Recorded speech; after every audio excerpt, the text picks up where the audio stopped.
Muy buenas tardes, noche. Debo decir muy buenas tardes y muy buenas noches.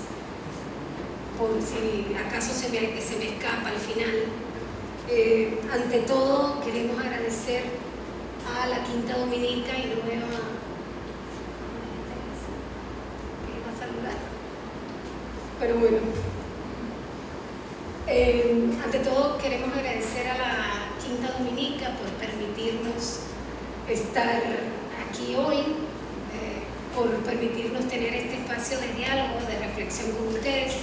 Por supuesto, muchísimas gracias a la Fundación Eduardo León Jiménez por facilitar este espacio.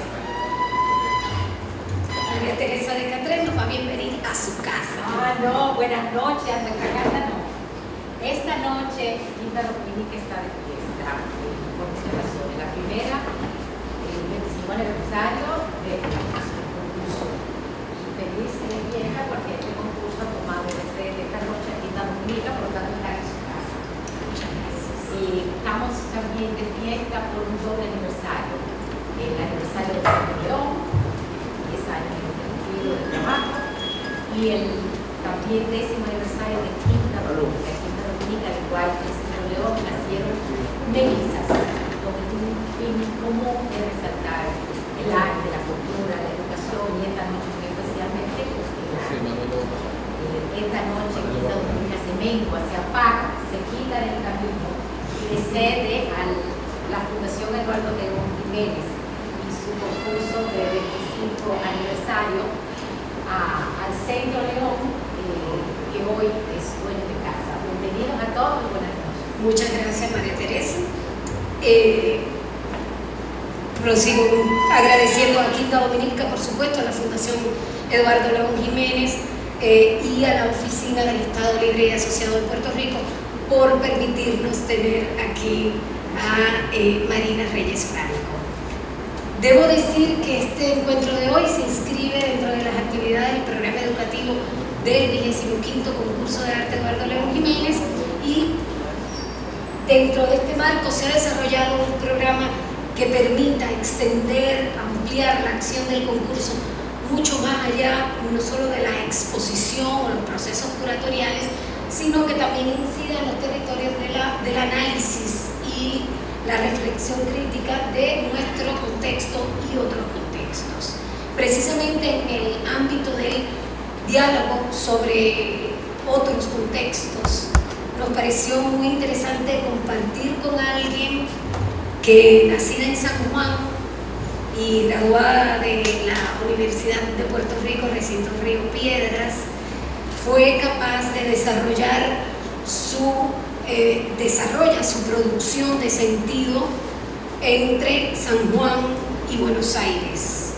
Marina Reyes Franco es historiadora del arte y curadora independiente, además de cofundadora y directora de la ENI, Nuevo Museo Energía de Arte Contemporáneo en Buenos Aires.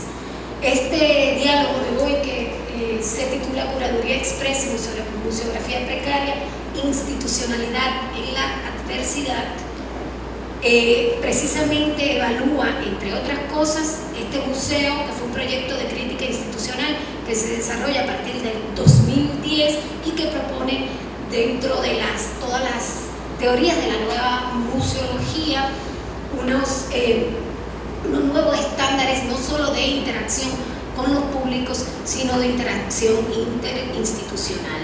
Y además propone una institución museal que sea crítica con su entorno. Marina, que es vecina, puertorriqueña, y además tiene a Eugenio María de Hostos vigilándola desde ahí atrás, ha contribuido con numerosas publicaciones como escritora y editora, ha curado exhibiciones enfocadas en el arte contemporáneo de Puerto Rico, Colombia, Argentina, Brasil y Estados Unidos. Sus intereses incluyen la teoría postcolonial, la creación de instituciones alternativas y las manifestaciones artísticas y literarias en la frontera de la acción política. Hoy Marina va a dialogar con nosotros acerca de su experiencia y de su incidencia casi que parasitaria, un parásito bueno, en un mundo del arte que le es también ciertamente distante y ajeno. Adelante, Marina. Hola, buenas noches, gracias por venir.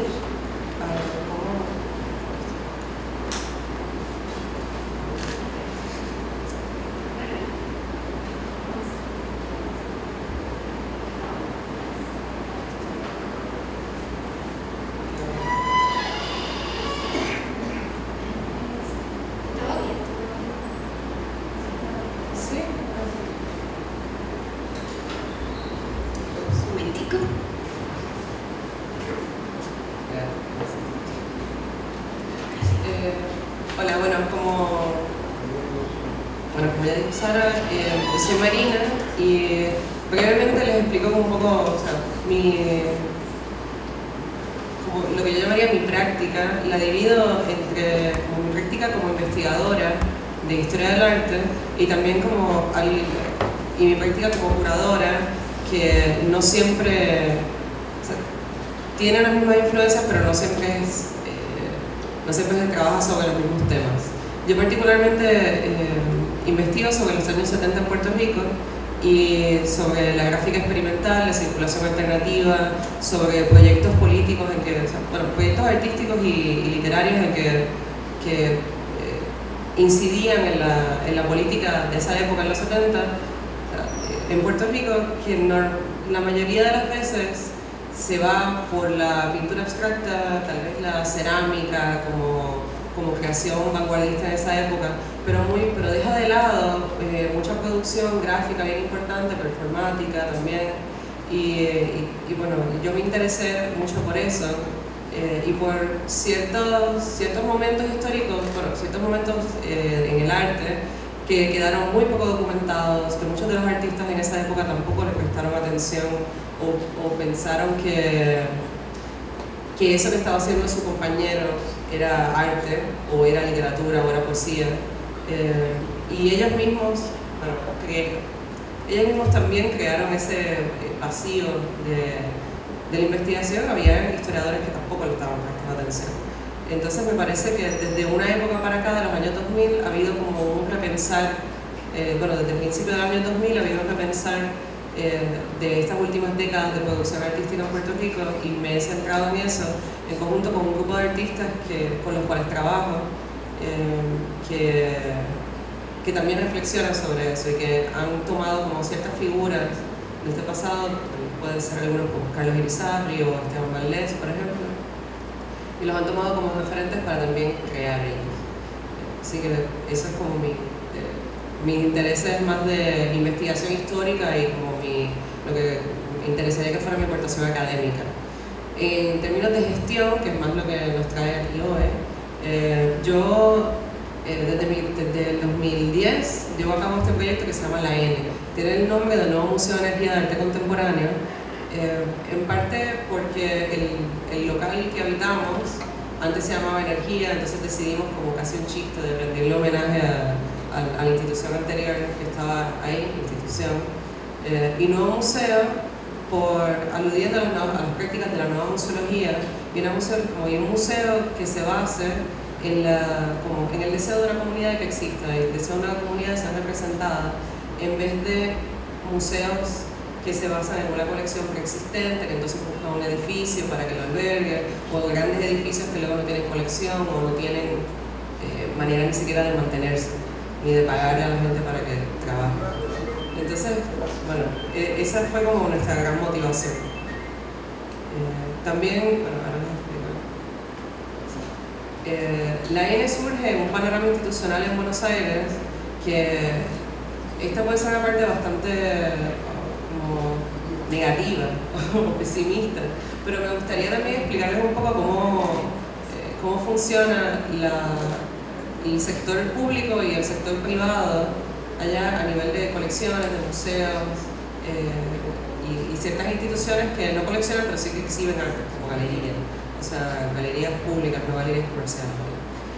porque me parece que a veces se piensa en Buenos Aires como, y se piensa a sí mismo, como un gran centro de arte contemporáneo, como un lugar que tiene un legado de los años 60 del Instituto de Itela, y hay ciertas cosas que hay que como bajar a la tierra, porque también se actúa mucho desde la precariedad, desde la necesidad, desde resolver con lo que hay, y tal vez a veces con algunos aires y como ínfulas de grandeza que no corresponden a las condiciones de trabajo que tienen los trabajadores culturales y los artistas en la ciudad. La ENE se funda en el 2010 porque el Museo de Arte Moderno llevaba 5 años cerrado, y esa fue como una de las grandes motivaciones para nosotros, decir como, bueno, o sea, el Museo de Arte Moderno está cerrado, no hay un Museo de Arte Contemporáneo, que de hecho todavía no hay, o sea, excepto nosotros. Y una de la cofundadora es Gala Berger, ella es una artista argentina con quien he realizado como varios proyectos juntas, y fuimos a una conferencia que dictó Cuauhtémoc Medina en el Centro de Investigaciones Artísticas. Cuauhtémoc Medina estaba presente, es un curador mexicano, en ese momento estaba presentando una publicación que se llamó El Espectro Rojo, de una exhibición que había hecho en Madrid, y era una videoconferencia, como estaba en Skype hablando, era como que la cara gigante de Cuauhtémoc Medina, en verdad, en parte como burlando y acusando a los argentinos que estaban en la sala y diciéndole, ustedes se creen que Buenos Aires es tan importante, si no tienen ni siquiera un museo de arte contemporáneo. Y la gente como que se ofendió, y nosotras dos salimos de la conferencia pensando como que, ¿por qué no lo podemos hacer? Y en ese momento pues, tuvimos la oportunidad, ya les voy a explicar cómo surgió. Pero bueno, eso es una pequeña introducción a ese problema de que el museo no existe, o sea, estaba cerrado, el Museo de Arte Contemporáneo no existe, y otros son el Museo Nacional de Bellas Artes, que es un lugar básicamente, ahora ha sido bastante renovado, pero también es como mausoleo, o sea, es como, no es de acción contemporánea. Museo de Artes Plásticas Sibori, muchísimo menos, es una colección. Se le pueden presentar exhibiciones, o sea, se le pueden presentar proyectos y probablemente te digan que sí, pero no van a tener presupuesto. El Fondo Nacional de las Artes existe y tienen becas, pero no tiene una asignación de fondos anual, o sea que no puede actuar no puede dar becas específicas todos los años con cierta cantidad de dinero y pagar a tiempo, porque ellos no saben con cuánto dinero van a contar. Centro Cultural Recoleta es como, tiene 1000 salas de exhibición, es el lugar más visitado de la ciudad, pero no tiene una dirección clara, no tiene una dirección curatorial clara, de hecho tiene serios problemas éticos también.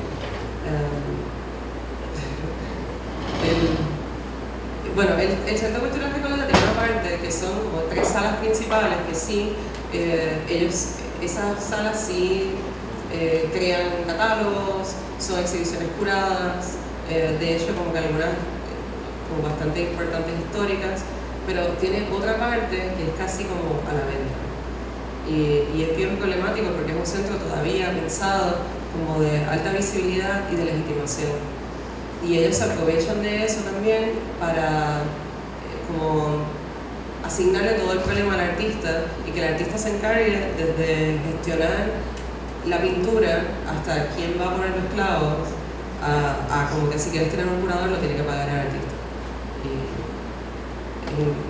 Está mal. En el sector privado está Proa, Malva, que son los lugares como de más visibilidad. Proa no tiene colección, pero es un lugar que tiene como tiene una muy buena sección editorial y educativa, también hay programas educativos. Malva, la Fundación Constantini, es una colección privada de Eduardo Constantini, que es un desarrollador inmobiliario, que tiene lo que pretende ser pues, una colección enciclopédica de arte latinoamericano. Últimamente se está aliando con varios museos regionales y también de Houston, que están proyectando mucho el arte latinoamericano a nivel internacional y especialmente del Cono Sur y de Brasil. Entonces es como que es un foco de atención regional súper importante. MACBA es un museo que se fundó recientemente, que dice ser el Museo de Arte Contemporáneo de Buenos Aires, Realmente es la colección de pintura geométrica de un señor que se llama Aldo Rubino. Pero bueno, venden entradas para los turistas.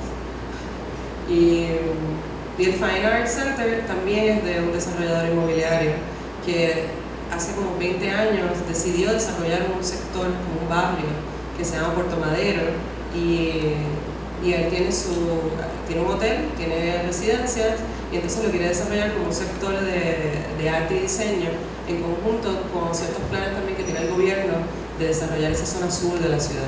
Entonces pues como que un plan así de gentrificación de un área. Y es bien interesante cómo utilizan bueno, siempre se utiliza el arte también para gentrificar y desarrollar edificios. Les hablo brevemente del proyecto Cara, que es un proyecto con el que colaboro con un artista que se llama Lino Divas, que es un artista argentino. Es un website que pueden entrar, es proyectocara.com.ar, y para mí es bien importante porque es una manera de conocer la gestión independiente en artes visuales en Argentina. Y es como un mapa, el website es un mapa de Argentina que puedes cliquear en las distintas provincias, y aparecen grupos de autogestión en artes visuales de cada lugar. Hay algunos que llenaron el cuestionario, otros que todavía no, pero está ahí, y la idea es que sea como una plataforma en la que la gente pueda colaborar, y si tú vas a viajar a un lugar también saber a quién puedes acudir, a quién le puedes hacer propuestas, quién puede ser un aliado para crear. O sea, desde conseguir casa hasta hacer una exhibición o conseguir permisos para lo que sea, especialmente en las provincias. Es como mucho más fácil siempre gestionar cosas. Bueno, ahí, este es el espacio de la N, es un espacio dentro de ese es el website. El espacio de la N está ubicado en un edificio en la avenida Santa Fe, que es una avenida súper transitada, y está llena de tiendas, bazares, tiendas de ropa, de todo. Y ahí hay un edificio que se llama el Patio del Liceo, y el Patio del Liceo primero fue un cementerio, después fue una escuela, primero fue un cementerio, sobre el cementerio hicieron una escuela, con los restos de la escuela hicieron una galería comercial, como de locales pequeños, desde sex shop hasta sastrería, tapicería. Ahora mismo todos esos todavía existen, pero están también ahí como 4 galerías de arte, está nuestro espacio, la N, hay una librería de libros importados de arte que es como la única que hay en Buenos Aires realmente, o sea, como librería independiente, que también se encarga de distribuir libros de poesía y de artistas argentinos. ¿Qué más? Es un lugar bien interesante por la confluencia de personas y socialmente, como pasan muchas cosas, porque tenemos 2 patios interiores, entonces pues la gente va a pasar el tiempo, ¿sí? Desde beber hasta dar talleres, clases. Es un espacio que sirve lo mismo como para que artistas puedan exhibir, como para que también den talleres para poder vivir. Y en ese sentido como que se ha dado una comunidad bastante interesante. Nosotros tenemos un local en este edificio, en el primer piso, que realmente es el segundo. Y compartimos un patio interior con varios locales, entre ellos otra galería que se llama Mite, que fue la primera galería que se estableció en el edificio. Y tenemos como cierta relación así de compinches con los de esta galería, y compartimos muchas actividades también con nuestros vecinos. Nosotros, como habíamos planteado el espacio, es que en la parte de abajo sería espacio más de exhibición o de talleres y de recibir público, pero en la parte de arriba, que ahí pueden ver que está la escalera y el entrepiso, el entrepiso es bastante alto también, y tenemos como una media cúpula, porque la arquitectura del lugar es bastante extraña y decidieron dividir una cúpula hermosa, le pusieron una pared por la mitad. Y arriba lo tenemos como espacio para taller de artistas residentes, porque cuando primero hicimos cuando primero pensamos el espacio, surgió casi de chiste. O sea, como en ese momento teníamos a un artista taiwanés, o sea, era un espacio que ya teníamos. Ya había unos artistas que estaban trabajando ahí, pero no estaba pensado de ninguna manera coherente. Era simplemente, teníamos un empleado, que ni siquiera era una persona rica, era un empleado del consulado italiano, amigo de artistas, que decidió darnos 200 euros o algo así parecido al mes para pagarnos el alquiler. Y contábamos con ese dinero ni siquiera para producción, eso lo tuvimos que buscar aparte o ponerlo nosotros. Era para pagar el alquiler del espacio. Y pensamos, bueno, tenemos a un artista taiwanés que estaba de visita y estuvo como 6 meses utilizando el taller. Teníamos a un artista, Marcela Sinclair, estaba utilizando el espacio como oficina los lunes para un proyecto que ella tenía que se llama Time Management. Era como una oficina en que entrevistaba a la gente y hacía como calendarios de cómo pasar su tiempo y cómo organizarse. Y por otro lado, hay otro artista que lo está usando para dar clases los viernes. Entonces, así como siendo bien grandilocuente, tenemos un artista residente, tenemos un proyecto, o sea, albergamos un proyecto y tenemos un departamento de educación. Lo que nos falta es las ideas de por qué esto está pasando aquí y un programa de exhibición. Entonces nos fuimos un verano a pensar a la playa y a escribir el proyecto del espacio. Y cuando regresamos tuvimos la primera actividad que fue realmente teníamos una exhibición de artistas puertorriqueños que nos iban a mandar por correo, que un coleccionista y gestor de allá dijo, yo les quiero ayudar, como que ni siquiera no habíamos hecho nada con el proyecto. Él se enteró que yo estaba haciendo algo, yo ni lo conocía, se llama Alexis Figueroa, y me dijo, voy a hablar con artistas amigos y te vamos a mandar obra para que la vendas allá y saquen dinero para el proyecto. Entonces no llegaba por el correo. Entonces decidimos hacer una fiesta con una pieza que es de Radamés Figueroa, que le decimos Juni, y este es como el homenaje tropical a Marcel Duchamp con la fuente. Y hicimos esta fiesta con la fuente de Juni. Y de hecho, luego esta se convirtió en la primera pieza de nuestra colección, que es a base de instrucciones. Nosotros pensamos que, o sea, ¿por qué Buenos Aires necesita un museo de arte contemporáneo? Y decidimos irlo contestando mientras hacíamos las exhibiciones y que fuera como que prueba de por qué un espacio como este era necesario para pensar y para reflexionar sobre las prácticas institucionales, sobre lo que puede ser ético o no en las relaciones de trabajo también, sobre la relación entre un curador y artistas. También queríamos que fuera un espacio en que nosotros pudiéramos relacionarnos con nuestros pares a nivel regional, no solamente dentro de la ciudad y del país, pero también yo siendo extranjera y mis compañeros, algunos como que, bueno, una de ellas, Gala en particular, porque tiene vínculos también con la comunidad coreana, y había hecho una residencia en Corea del Sur. Era como bien importante también que nosotros no nos quedáramos nada más como que mirándonos el ombligo y estamos en Buenos Aires y hablar nada más con artistas de Buenos Aires, sino que fuera entablar una relación de pares, no solamente entre artistas y entre otros profesionales, sino como otros espacios amigos y posibilitar que hubieran intercambios entre espacios de otras ciudades y que como que nosotros pudiéramos enviar cosas a otros lugares, ellos vinieran a Buenos Aires, tuvieran donde quedarse. Por eso siempre pensamos en la residencia como una parte bien importante del proyecto, porque es esto albergar gente y es decirle como que esta puede ser tu casa y nosotros te ayudamos a lo que tú quieras hacer.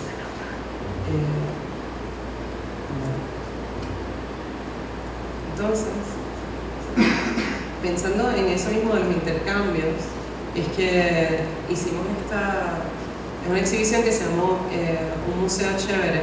La hicimos en el primer encuentro cheverista de Medellín, que era en el marco del primer encuentro, del Encuentro Internacional de Medellín en el 2011 en Colombia, que era una curaduría grupal, pero no me acuerdo quién estaba Greenstein, no me acuerdo quién más estaba. Pero realmente, No, él no. Pero ahí el equipo curatorial invita a Proyectos Ultravioleta, que es como un colectivo, galería también, espacio de pensamiento que es en Guatemala, en la ciudad de Guatemala, en que colaboran artistas y curadoras. Es Stefan Benchoam, Emiliano Valdés y Byron Mármol. Entonces ellos deciden que su proyecto para el encuentro internacional va a ser a su vez como ellos fueron convocados, ellos van a convocar como a sus amigos cheveristas del continente a que vayan a Medellín o que envíen una exhibición por correo. Entonces nosotros decidimos ir porque Colombia, hay que ir, hay que conocer, y entonces pensamos, o sea, de cómo nosotros podemos participar aquí, y además estamos siendo invitados a un encuentro cheverista que la mayoría de la gente en Argentina no entiende que es chévere, no sabe qué significa la palabra. Era como que yo tratando de explicar, yo y un peruano como que explicándole la salsa a la gente. Era bien complicado. Entonces decidimos que el planteamiento iba a ser como que, bueno, ¿qué es un museo chévere para ti? Esa era la pregunta. A partir de eso, que nos crearan obras para la exhibición, pero también decidimos hacer una publicación, una pequeña publicación. La publicación se la enseñó. Decidimos hacer una pequeña publicación en que pues estaba un texto mío, un texto sobre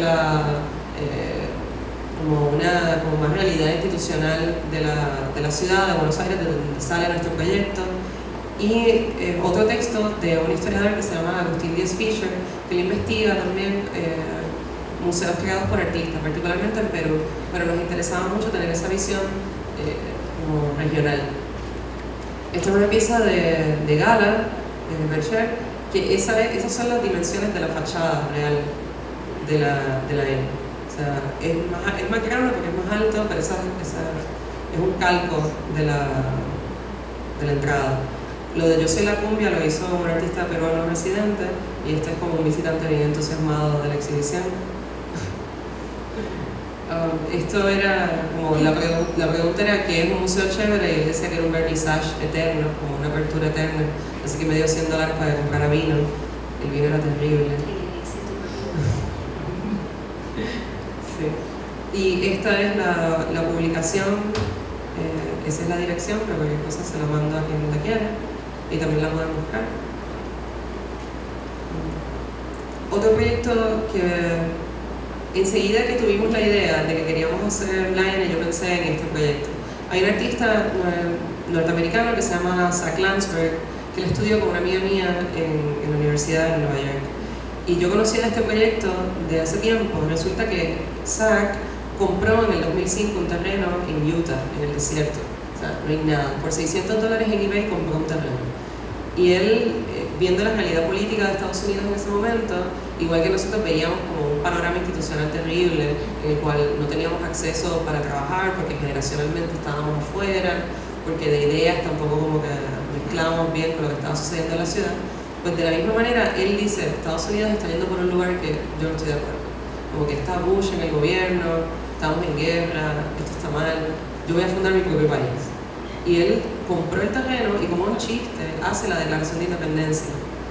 Pero luego se va tornando en un proyecto que cada vez tiene como que más compromiso de él, de que va todos los años a hacer un proyecto de escultura, y tiene artistas residentes que viajan con él. O sea, va la gente que va en una van y se quedan por el tiempo que puedan llevar agua al lugar, porque no hay nada. Como que llegas con un GPS y te das cuenta como que hasta aquí llega mi terreno y hasta aquí, como que esta es mi dimensión.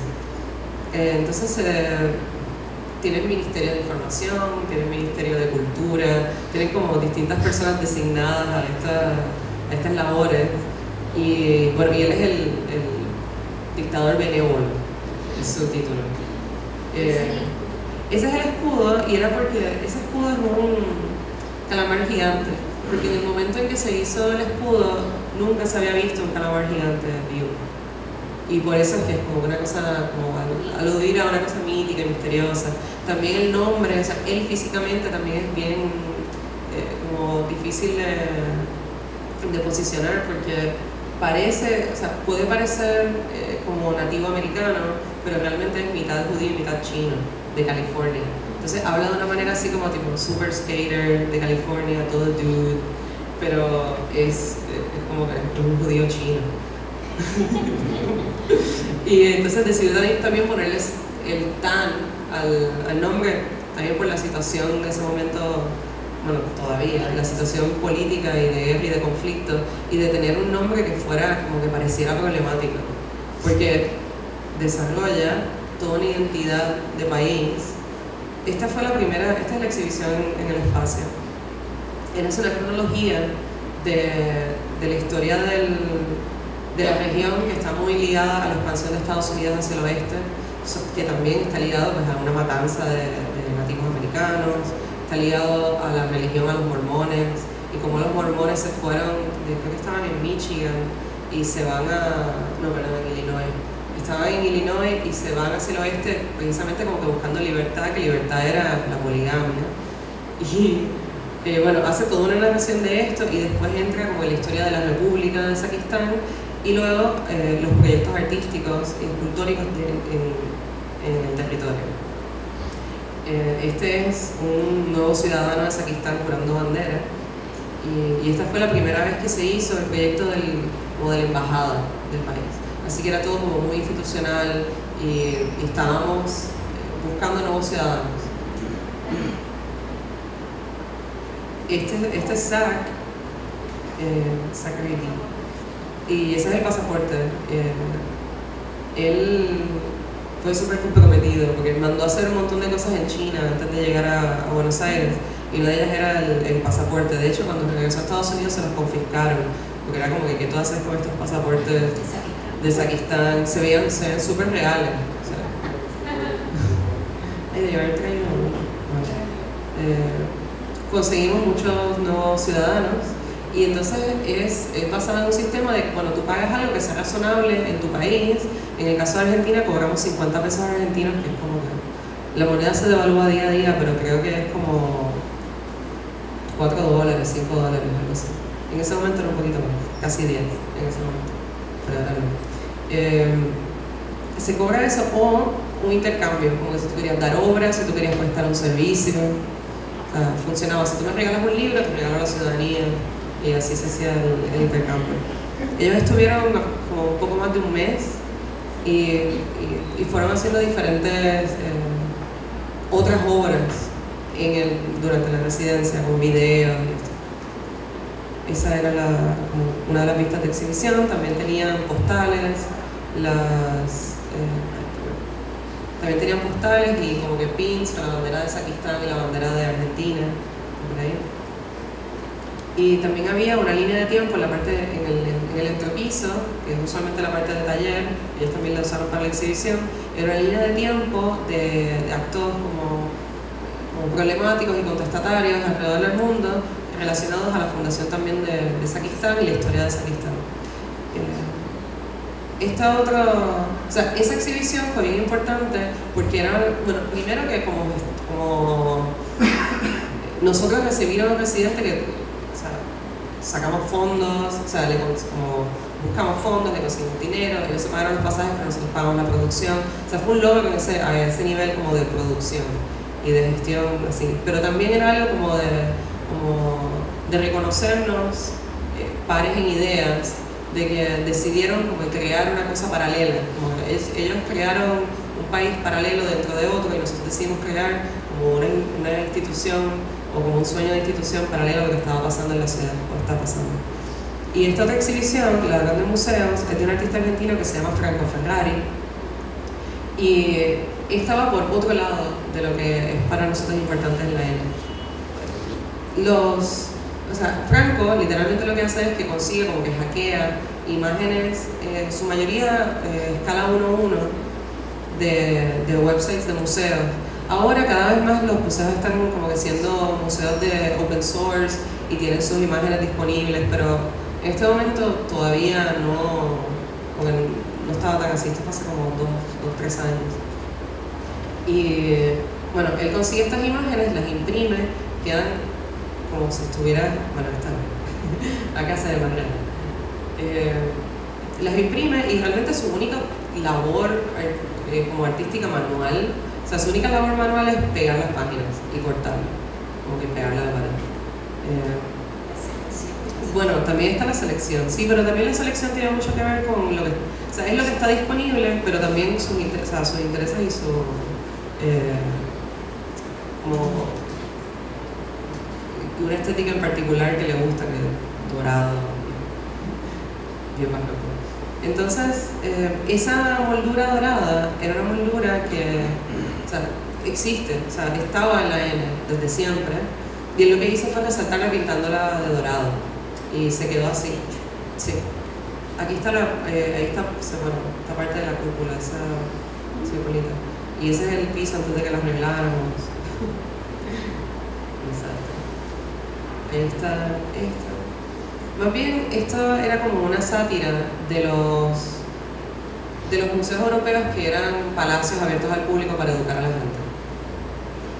Después de la Revolución Francesa se abren y entonces es como que, bueno, vengan a ver la colección real. Y en nuestro caso era lo contrario, era como un lugar como no tan digno, mostrando este tipo de obra, que a la misma vez era todo falso y robado, y con los papeles de la agencia de publicidad, que todo fue robado. Y sí, en verdad lo único que pagó yo creo que fue la pintura dorada, porque todo lo demás eran materiales que tenía disponibles. Y este tenía más que ver con esa idea de nuevo museo y de que queremos que sea algo que una comunidad artística reclame como su espacio, en vez de ser algo que baje así como piramidal de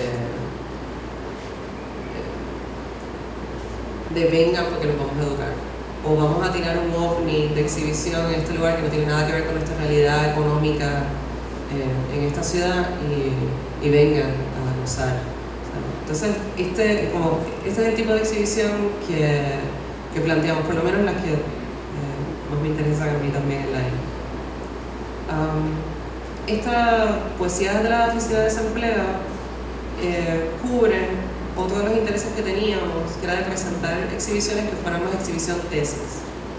En este caso fue mía, pero hemos tenido otras exhibiciones que vienen investigadores que están como, no sé, están a punto de graduarse de maestría y tienen una investigación que quieren presentar como exhibición, como culminación de su carrera, y la presentan en la N. Hace poco tuvimos una súper buena y generacionalmente bien importante también para nosotros, porque era una reflexión sobre la generación de los 90 y la creación de los años 90 en un espacio de exhibición bien importante que fue el Centro Cultural Rojas.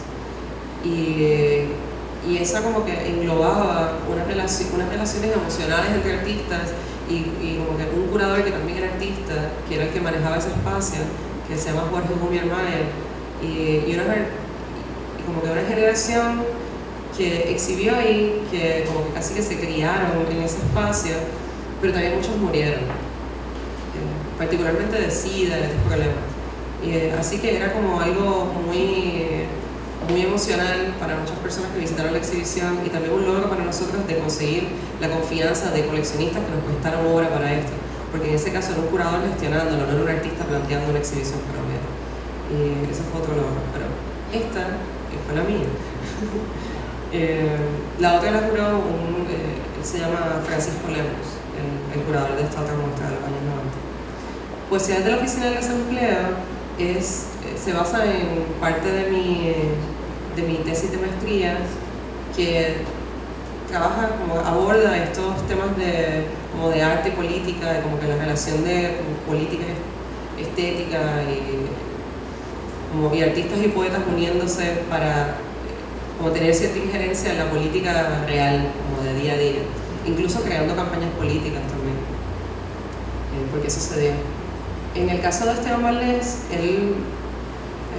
este es un poeta concreto que publicó un libro en 1977 que se llamaba Fuera de Trabajo, y él era un anarcosindicalista que lo habían echado de otras agrupaciones políticas independentistas porque él era muy radical.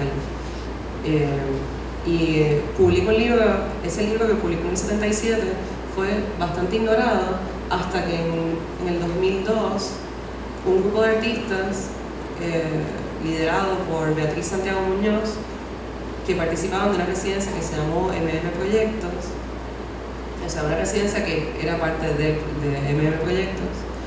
Le hacen un homenaje, o sea, el esposo de ella se encuentra este libro literalmente en la basura, en el viejo San Juan, y él se convierte en una pieza de conversación en la casa. Y era como que, bueno, estaban circulando muchos artistas por la casa y en la residencia.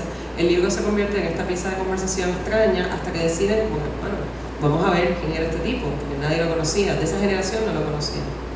Y fueron buscando, llamaron por teléfono a los diferentes Esteban Marlés que estaban en la guía telefónica, hasta que encontraron como que usted fue el que publicó fuera de trabajo, no sé qué, y le deciden hacer una exhibición homenaje.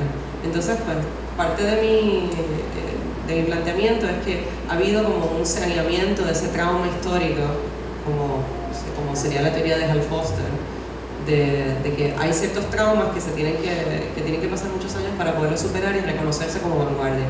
Entonces, para mí, o sea, según yo lo veo, en este momento, a principios de los años 2000, hay una apertura mucho más grande para el arte contemporáneo en Puerto Rico, no solamente de que se convirtió en un foco, de que hubo un foco de atención bien interesante en ese momento, sino que los mismos artistas estaban más receptivos a conocer sobre su propia historia. Y una de las piezas son las instrucciones para hacer esculturas. O sea, el libro de Esteban incluye desde poesía concreta bastante relacionada con la poesía concreta de Brasil, como mucho más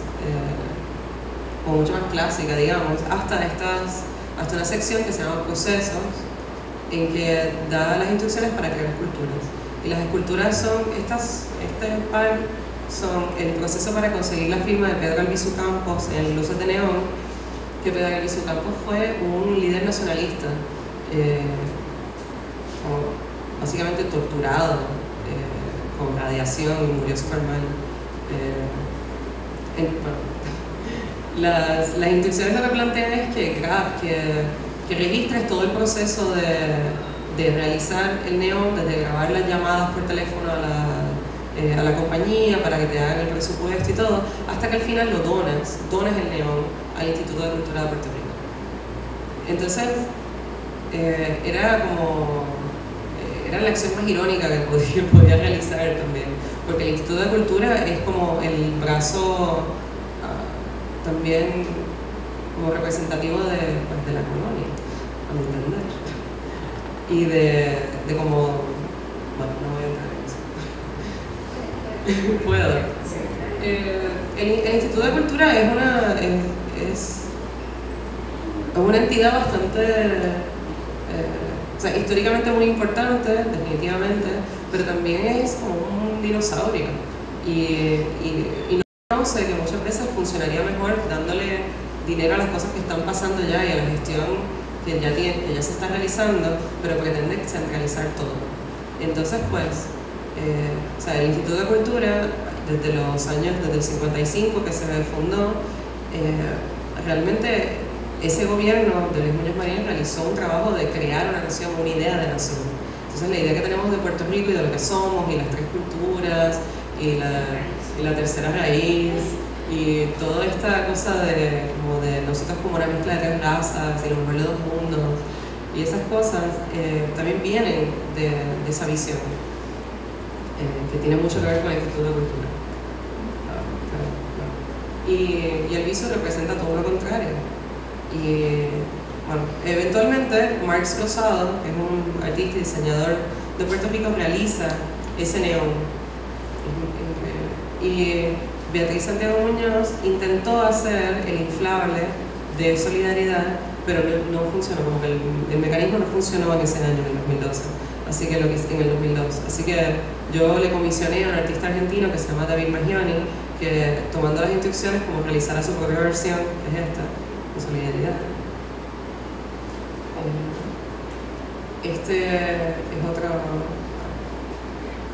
Este es un sticker, o sea, está basado en un sticker del Movimiento por Independencia que decía Puerto Rico para los puertorriqueños. Esto es de finales de los años 60.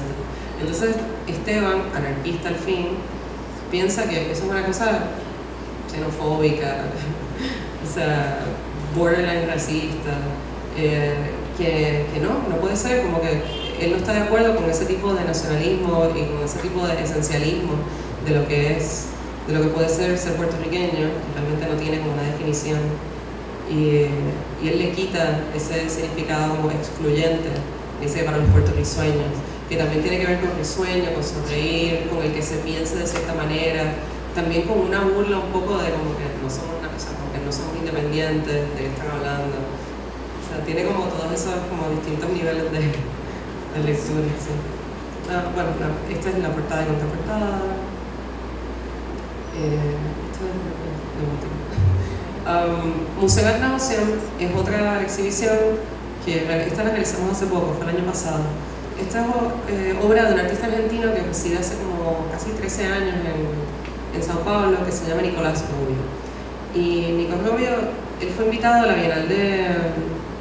O sea, estas obras son de las obras censuradas de la Bienal de... lo que se llamó la Bienal del Vacío, que era la Bienal del 2008 en Sao Paulo.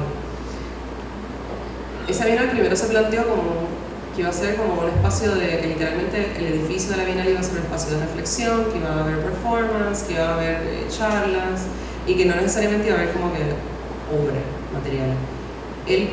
A él le comisionan un libro, el libro se convierte en facsímiles dentro de un periódico, los facsímiles dentro de un periódico que iba a tener cierta cantidad de circulación se convierten en mucho menos espacio, le censuran los dibujos. Entonces, bueno, él se iba molestando como que cada vez más y los dibujos iban siendo cada vez más críticos a la institución. Porque también esa es una institución, o sea, la Fundación Bienal de Sao Paulo, en ese momento en particular, estaba este hombre, que no se me olvida el nombre. Ahora se me olvida el nombre, pero era el presidente de la Fundación Bienal en ese momento, en el 2008. Y él, su mujer, su familia, todo el mundo estaba siendo acusado de corrupción, como de... o sea, él no rayaba, era antiético pero no era corrupto. Como que no le encontraban la razón para echarlo ni para como que, multarlo ni nada, pero era corrupto realmente. Y entonces él lo dibuja como uno de esos muñecos que punching bag, sí, como que le das y siempre vuelve porque no había manera de librarse del tipo. Y al lado es una sátira de una pieza de un artista, Karsten Holler es suizo, no me acuerdo. Karsten Holler es un artista suizo que había hecho en otro momento una chorrera, aquí también le dicen chorrera, tobogán. Había hecho un tobogán que pasaba dentro de las oficinas de un museo, como de un Kunsthalle. ¿Sí? Y en ese momento pues sí, era una pieza que tenía mucho que ver con, o sea, que era como una crítica institucional lúdica, no sé. Pero cuando he llevado a la Fundación Bienal, o sea, a la Bienal de Sao Paulo, casi como ya era una chorrera, o sea, ya no era otra cosa, era una chorrera. O sea, cuando lo hicieron en el Turbine Hall en la Tate, era una chorrera también. Como que perdía el sentido. Ya sabía, sí, como que desplazar la pieza de lo que había sido originalmente, que pasaba gente en una chorrera cuando había gente trabajando en una oficina, era, o sea, y lo pones en la sala principal de uno de los museos más importantes del mundo, como cambia completamente el significado.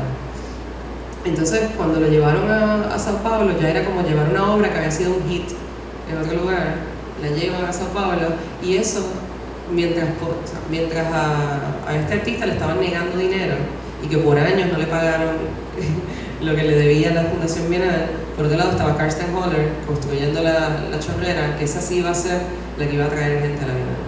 Ese también era el problema, ¿cómo vamos a perder todos estos turistas porque la Bienal es vacía? Era una crisis. Bueno, nosotros lo que hicimos fue estos dibujos que habían sido censurados, hicimos una publicación, o sea, forman parte de esta exhibición que se llama Museo Ad Nauseam, que está basado en un poema visual de Richard Castellanets, que se llama A Museum Ad Nauseam, y era como un museo hasta el vómito, y era una exhibición que tenía mucho que ver con artistas haciendo crítica institucional y como haciendo, por ejemplo, Mónica Rodríguez, una artista de Puerto Rico, que había hecho una línea de tiempo de protestas de artistas en instituciones en Nueva York, y a partir de eso hace una composición estilo Fluxus de acciones para rehacer como fragmentos de las protestas. y alguna de las protestas podía ser como, vas a ir al MoMA y vas a pagar los $20 y pico que cuesta entrar con centavos de uno, y quedarte ahí como que y nos van a tener que contar.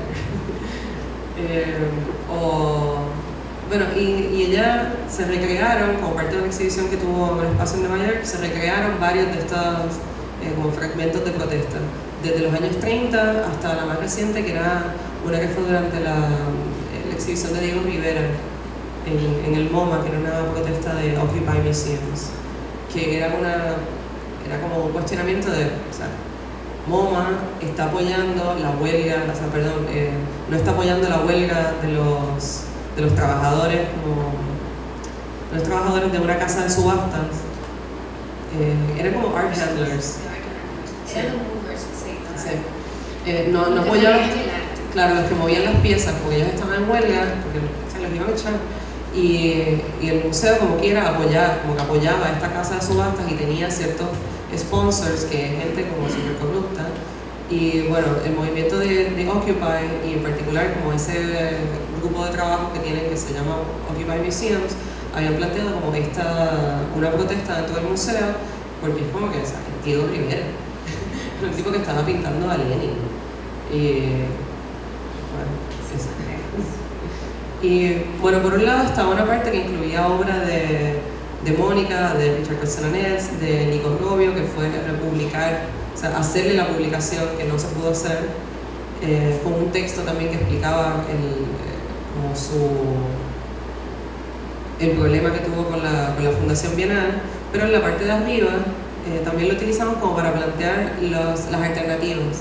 Como si abajo, también está una pieza de Felipe Ehrenberg, que se llama A Date with Fate at the Tate, que es una obra me parece que es del 71, que él va disfrazado al museo en Londres y no lo dejan entrar porque tiene la cara tapada excepto por un roto en un ojo. Entonces él dice que él se vistió así porque la gente normalmente cuando va a ver arte solamente lo ve con un ojo. O sea, como que no tienen la visión doble como para unir las dos y crear otra cosa nueva. Y no lo dejaban entrar, y eso se fotografió y él también grabó toda la conversación. Y es bien interesante porque las razones que le dan para que no puedan entrar es que tiene la cara tapada. No, pero yo soy una obra de arte. No puedes entrar porque solamente las únicas obras de arte que pueden entrar al museo son las que son designadas por la junta directiva y los curadores. Entonces él dice, no, pero yo soy un ser humano. Fue toda una discusión que terminó en pelea, literalmente empujándose y llamando a la policía. Hasta que él se molesta tanto que se quita la capucha y lo deja entrar. Pero bueno, esta otra parte arriba era más bien como las críticas constructivas o las propuestas de museo alternativo. Está un póster que es de Nuevo Museo Tropical, que es una propuesta de un curador que se llama Pablo León de la Barra, que plantea como una genealogía tropical, como historia tropical del arte. También unos posters que fueron creados por algunos artistas en Puerto Rico, que recogían unas propuestas que hicieron para el Museo de Arte Contemporáneo de allá, cuando hubo un problema de que llevaba casi... La directora estuvo 24 años, creo. Sí. Ella estuvo la directora fundadora, María Emilia Somoza, estuvo casi 24 años en el poder, digamos. Entonces hubo un momento en que pedían fondos y los artistas le dijeron, no, espérate, o sea, ese museo, ese arte contemporáneo no es mi arte contemporáneo, así que yo no te voy a apoyar. Y decidieron crear el Comité de Apoyo Condicionado, que estaba condicionado a que ella renunciara, cambiara la junta directiva y se creara como un gobierno temporal. Bueno, y entre eso hubo unas propuestas que se llevaron a afiches y que planteaba como que la parada aquí le dicen guagua, que la parada de guaguas de frente del museo se convirtiera como en un lugar donde se repartiera literatura y fanzines, ¿no? Como revistas y publicaciones de artistas, que de Cortijo a Ismael era que se estudiara la historia musical del barrio donde está el museo y que se tuviera en consideración, porque el museo había sido una escuela y de hecho todavía en la parte de atrás hay una escuela pública, pero tienen poca relación. Entonces era como, tenemos que estudiar tenemos que averiguar quiénes fueron los estudiantes de esa escuela para poder tener una mejor relación con el barrio, y en este caso pues era como musical. Y entonces, esto es un chistecito mío. Finalmente, cuando cumplimos 3 años, esta es como que una de nuestras inspiraciones. Al principio, Cuauhtémoc Medina nos escribió eso, como que cumplen 3 años, es un milagro. Y cuando cumplimos 3 años, empezamos a pensar que ya nos estábamos cansando de defender el proyecto en términos de, no, pero ¿cómo se pueden llamar museos si no tienen colección? Pero también es que no necesariamente tienes que tener colección para hacer museos, basta con que tengas una buena, un buen sector educativo, por ejemplo. O sea, hay distintos planteamientos museológicos, que algunos enfatizan más la colección y el acervo y preservar, otros quieren coleccionar así como a lo loco, y otros espacios se concentran más en lo educativo. Entonces, pues, como quiera, nosotros pensamos que a pesar de que era una crítica que nos estaban haciendo y que era como un ataque a veces, que estaba muy interesante para nosotros pensar cómo podríamos nosotros constituir una colección que a la misma vez fuera crítica a cómo otras instituciones consiguen o piden, compran o piden donación o incluso casi como es un poco... Es que hubo un caso en particular cuando el Museo de Arte Moderno de Buenos Aires reabrió a finales del 2010, pero un poco después deciden hacer una exhibición en la cual invitan a 100 artistas, así como que un número, 100. Tenemos una exhibición de 100 artistas. Y la condición para exhibir era que donaran obra al museo. Entonces iban a hacer 100 obras nuevas al museo, que realmente no tiene como nada de coherencia, porque no había nada, no había cabeza detrás de esa exhibición. Finalmente los artistas se indignaron, porque les estaban quitando como la posibilidad de ganar dinero, pero también era porque, o sea, había unos que pensaban en términos más de dinero, y había otros que les indignaba que ese fuera el estatus de la institución. O sea, que estuviera pensando en cantidad de artistas, en cantidad de obras, y que no hubiera ningún tipo de reflexión sobre cuál fue la producción en esta cantidad de años, en por qué estas obras, que no se pensara cuáles son las lagunas de la colección y por qué nosotros queremos adquirir estas obras en particular. Nada de eso se estaba pensando. Y además está el problema de cómo se está manteniendo eso, dónde, cómo se cuida. Y nosotros pensamos que lo más responsable para un espacio como el nuestro, que actúa dentro de, o sea, en un ámbito también como precarizado de dinero, de espacio, que realmente como que tenemos esas limitaciones, pensarlo como posibilidades, más que nada. Y pensamos que lo más responsable para nosotros sería tener una colección digital, que no fuera digital de que son fotos y videos nada más, sino que fueran textos, que nos pudiéramos digitalizar cosas, que nos enviaran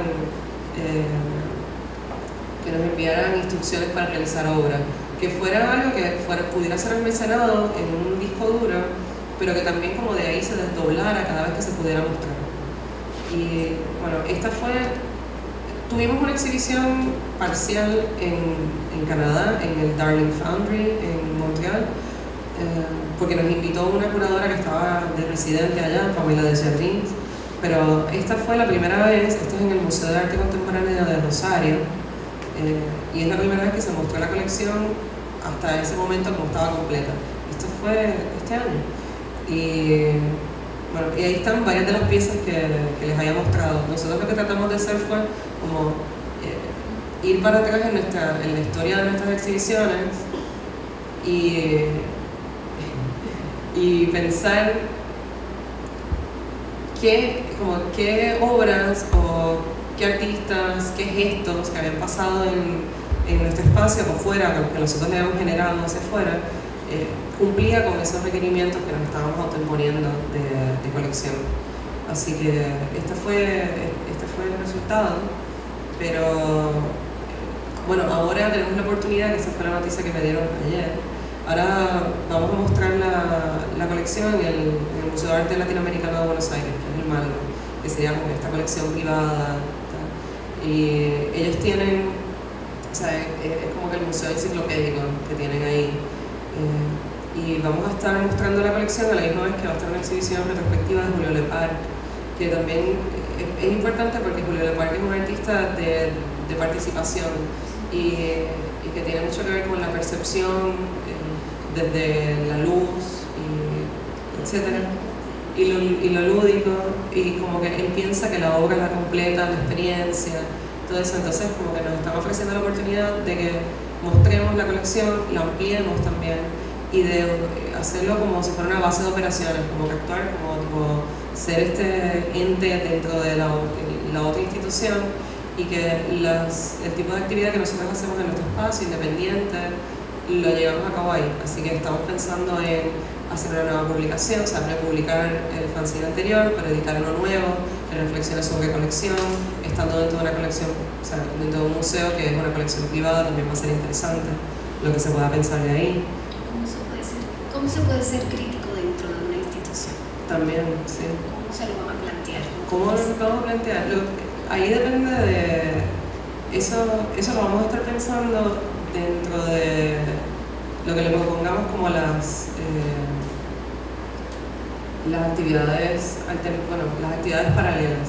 Lo que sí es bien importante para nosotros es que el área donde ellos muestran como el área de contemporáneo, le llaman, es en la planta baja del museo, y la planta baja del museo no cobra. Entonces como que te cobran, qué sé yo, porque me parece que era hasta como 40 pesos de entrada o algo así, y qué sé yo, $5. Y eso es para entrar a las exhibiciones arriba, pero nosotros no.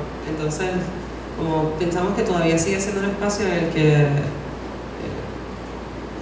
como no, o sea, nos gusta esa parte de que pueda entrar el que sea y que no tiene que estar sujeto a si tiene dinero o no, si es de estudiante o no, o si falsificó un ID de estudiante o no. Está eso, pero también como sería a través de la publicación, las nuevas obras que queremos llevar y un programa educativo que desarrollamos con ellos. Pero es algo definitivamente a reflexionar, porque en verdad la N como empieza, es pensado como mucha crítica institucional, fue pensada como obra que actuaba dentro de las instituciones. Entonces nosotros lo que decidimos hacer fue una institución aparte, como modelo de institución aparte, que actuara paralelo, pero que por eso no llevar la contraria. O sea, puede llevar la contraria ideológicamente, pero no la contraria de no voy a cooperar contigo, sino que tenga como sus momentos de contacto, pero que sea como que toque y se vaya, como que no ser necesariamente absorbido por eso.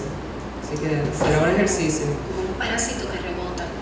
Porque, mira, realmente yo creo que lo que ellos nos están planteando, a pesar de que parece como que ser más como evil, esa institución, ellos nos están planteando una manera de trabajar mucho más digna que la que nos planteó este gobierno, o sea, la institución gubernamental del Rosario, en la cual te pagaban los pasajes y te pagaban el hotel, pero no te pagaban para realizar la exhibición.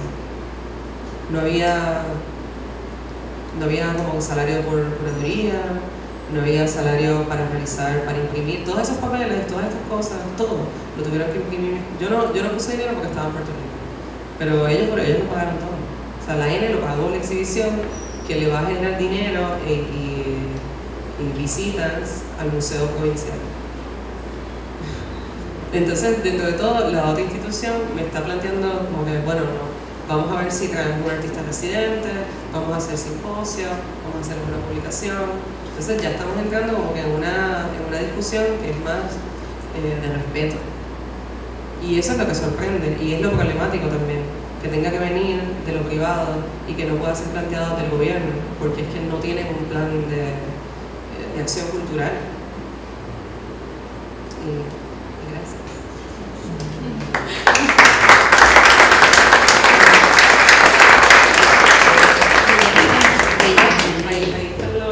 Ahí están los compañeros. Ese es el extenso personal de la N. Bueno, tenemos más porque tenemos pasantes, pero estos son los antes de pasar a las preguntas o a los comentarios del público, yo te quiero hacer algo que me parece, una pregunta que me parece para mí, que soy tan pragmática, vital. ¿Cómo se constituye legalmente la N? ¿Qué es la N en términos legales? ¿Cómo tú, por ejemplo, y lo digo prácticamente porque si mañana me da confundar algo, ¿cómo recibe fondos la N? ¿Cómo funciona? La N no tiene marcha legal. La N está, está en proceso. Las cosas tardan mucho en Argentina. Entonces, instituirte como institución sin fines de lucro, como incorporarte de esa manera, tarda mucho. Nosotros hemos llegado hasta la reserva de nombre. Y después de eso tiene que haber requiere tanto dinero que lo preferimos usar para pagar alquiler, honestamente. Porque es que tienes que notarizar cada firma. Y si no estamos como que las 12 personas que requieren a la misma vez, tenemos que pagar por cada vez que viene el notario, o sea, por cada vez que vayamos al notario. Y es como 800 pesos cada vez, es un desastre. Voy a hacerlo durante una apertura, cuando estén los 12. Ha ido cambiando también la gente que consideramos para ser parte de la Junta. Porque son 4 años, entonces pues hay diferencias. Pero como funciona es que nosotros recibimos, por la mayor parte, o sea, por 2 años tuvimos el alquiler resuelto y el resto del dinero eran aportaciones privadas. Nosotros no funcionamos, esto es una confusión bastante común, como estamos en un espacio que tiene muchas galerías de arte, otros piensan que somos una galería de arte, pero no. Y no vendemos nada de lo que exhibimos. La única vez que hubo algún tipo de venta fue un fundraiser, que fue bien al principio y realmente tampoco fue tan exitoso.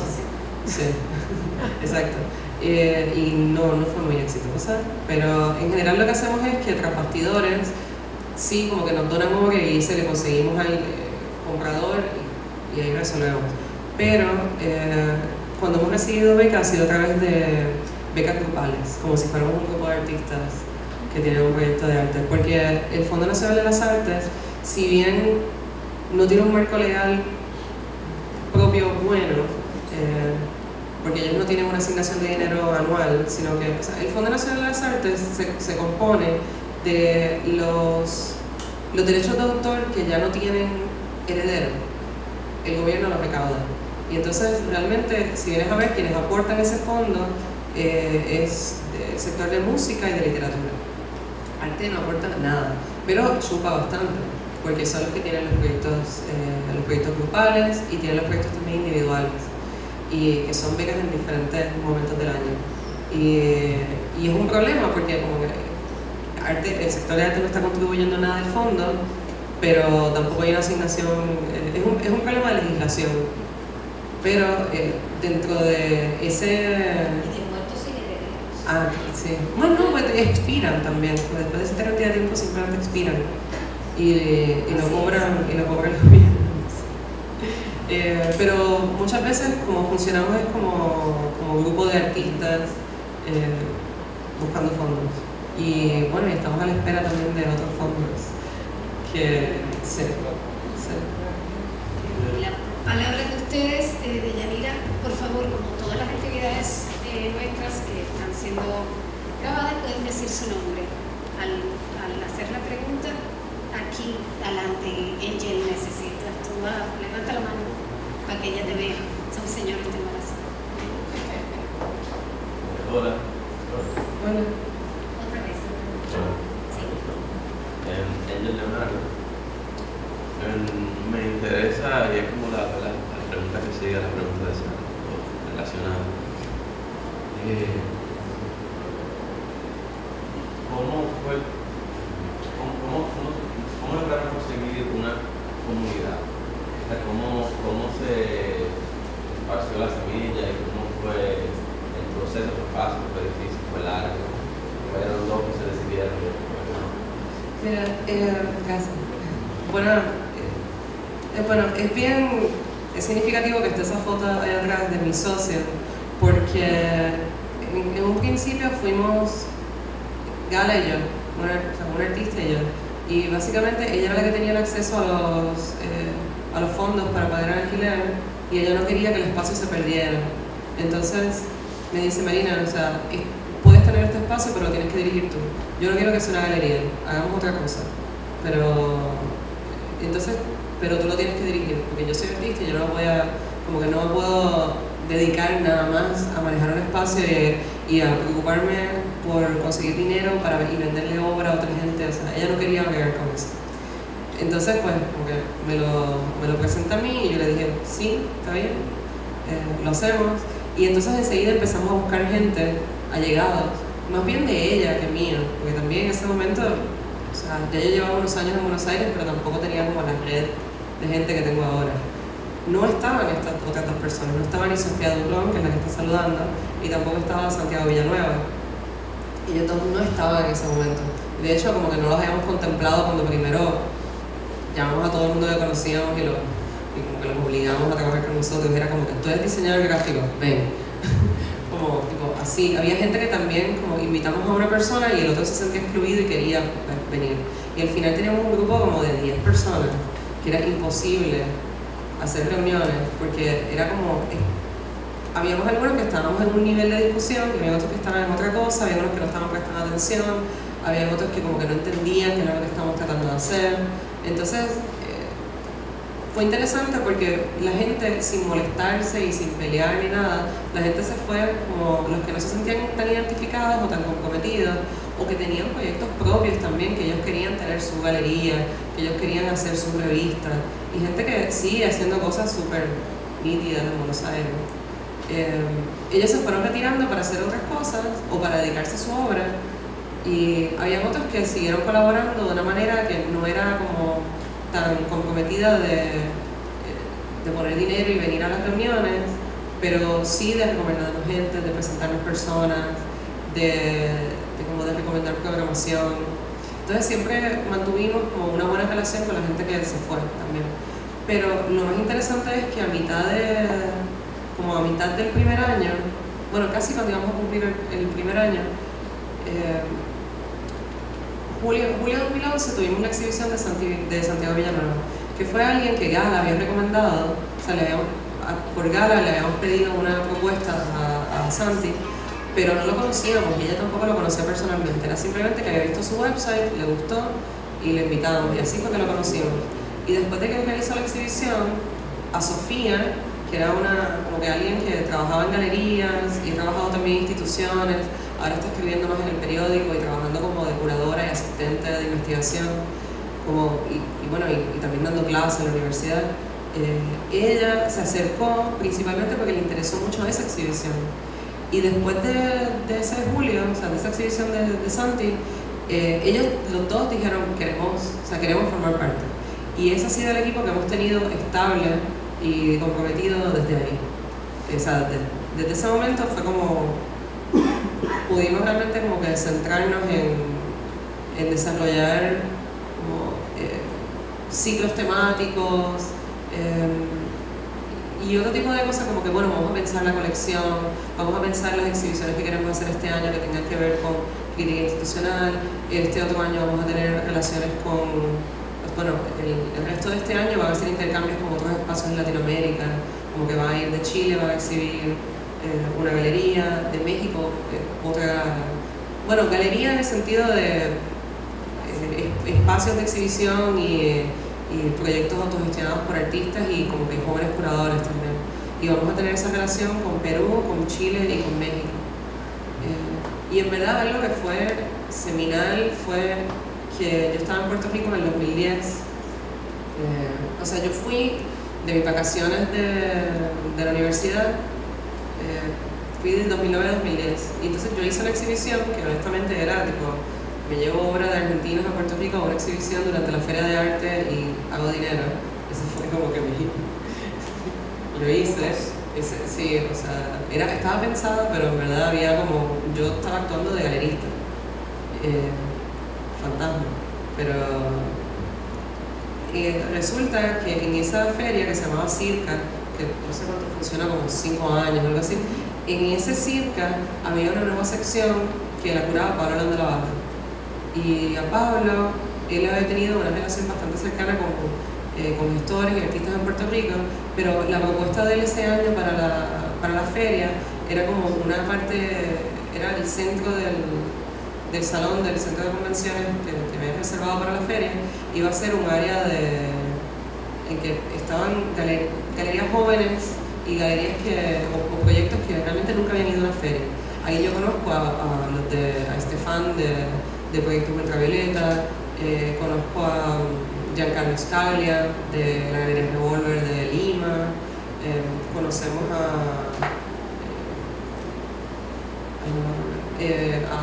otro de Pritín. Pero Beatriz López de la Central la habían invitado ese año a la feria y no le dieron la visa para entrar. Entonces la participación de ella fue la carta de la visa, que le negaron la visa de Estados Unidos, la colonia. Fuerte. Y también participaba en un espacio non-profit que se llama, sin fines de lucro, que se llama Beta Local. Entonces él había hecho como este jardín dentro, o sea, literalmente un jardín dentro de la feria, en que participaban estas galerías que desde ese momento nos conocimos, nos hicimos amigos y seguimos en contacto y seguimos colaborando. Entonces eso también fue una manera de pensar con quién nos podíamos relacionar desde que fundamos la ENE. Entonces como que eso también era pensar, nosotros siempre pensamos en una comunidad más cercana, como que bueno, estamos aquí actuando desde este edificio, que está en este barrio, que estos son los artistas que visitan, porque como todo el tiempo está lleno de artistas del lugar. O sea, buenos, pésimos, de todo, hay de todo en ese edificio. Y bueno, tenemos relaciones a ese nivel y con otras instituciones como el Centro de Investigaciones Artísticas, el programa de artistas de la Universidad Torcuato Di Tella, y como, o sea, teníamos ese tipo de relaciones como de network en la ciudad. Pero algo bien importante fue esas presentaciones, como que esa presentación que nos hizo Pablo inicial de este grupo de personas que seguimos viéndonos todos los años, que nos escribimos, que colaboramos. Eso fue importante como para crear comunidad fuera también. Ahí atrás. Sí, toda esta historia... Un momentito, espere que llegue. Sí. Gracias. Gracias. Toda este relato me hace recordar un poquito el espíritu de aquel proyecto llamado Bauhaus. ¿Ustedes pensaron en eso? ¿Reflexionaron? ¿Qué puntos en común tenían o tienen ustedes con aquel proyecto Bauhaus? No, en verdad habíamos pensado más en...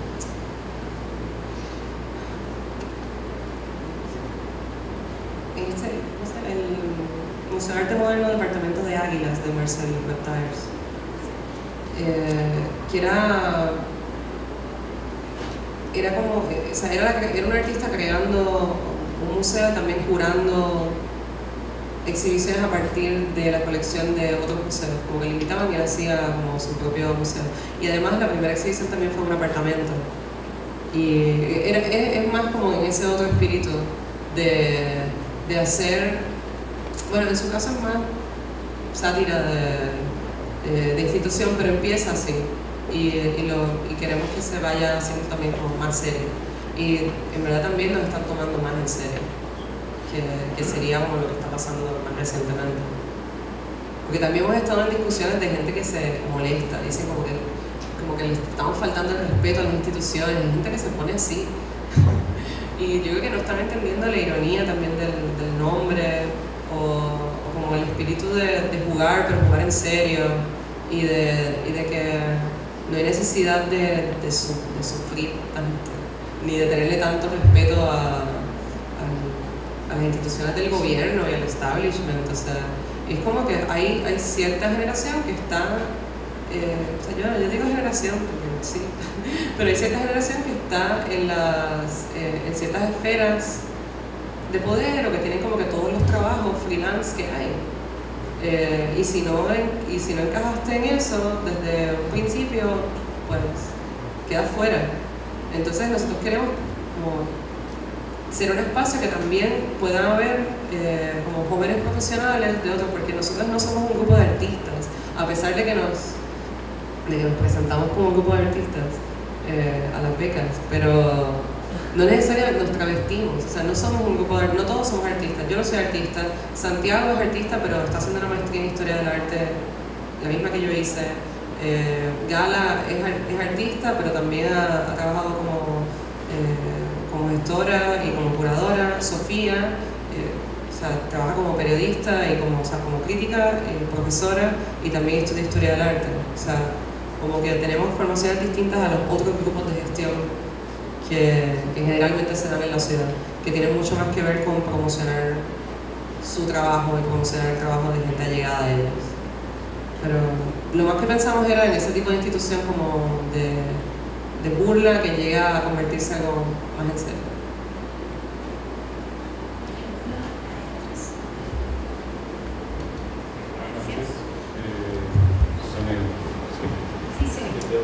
Mi nombre es Mauricio Gutiérrez. Mira, una pregunta. Tú mencionabas que básicamente se han movido simplemente con un nombre registrado, ¿verdad? Que como institución no hay como una legalidad como ONG ni nada de eso. ¿No han tenido inconvenientes a la hora de mover? Escuchaba que tenían como una especie de museo también y están moviendo obras a nivel internacional. En esta cuestión legal de mover obras derechos de autor, cosas de ese tipo, ¿cómo lo han hecho? ¿Lo han hecho a nivel privado, o sea, particular, tú gestionando y moviendo esas obras? ¿Para mover las obras? En general lo que, pues sí, pueden ser obras o las actividades en general. Me estabas hablando también de donaciones, cosas de ese tipo. Tú sabes que eso también significa impuestos, las obras también significan impuestos, a la hora de que son obras. Lo que pasa es que en Argentina a la gente no le gusta pagar impuestos, o sea, como que eso no...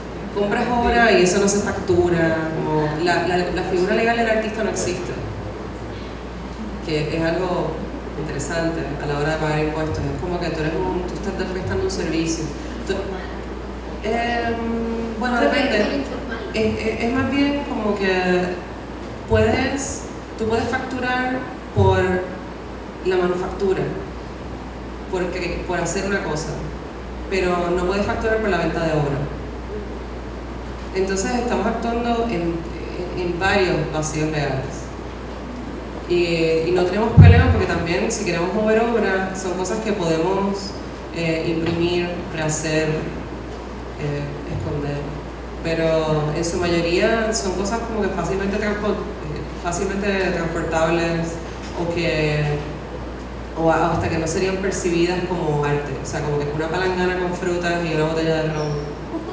O sea, esa es la primera obra de la colección. Ajá, también. Entonces, como que no estamos trabajando con cosas que sean identificables como obras. ¿Entiendes? Como que si yo viajo con un disco duro, todas las obras están ahí.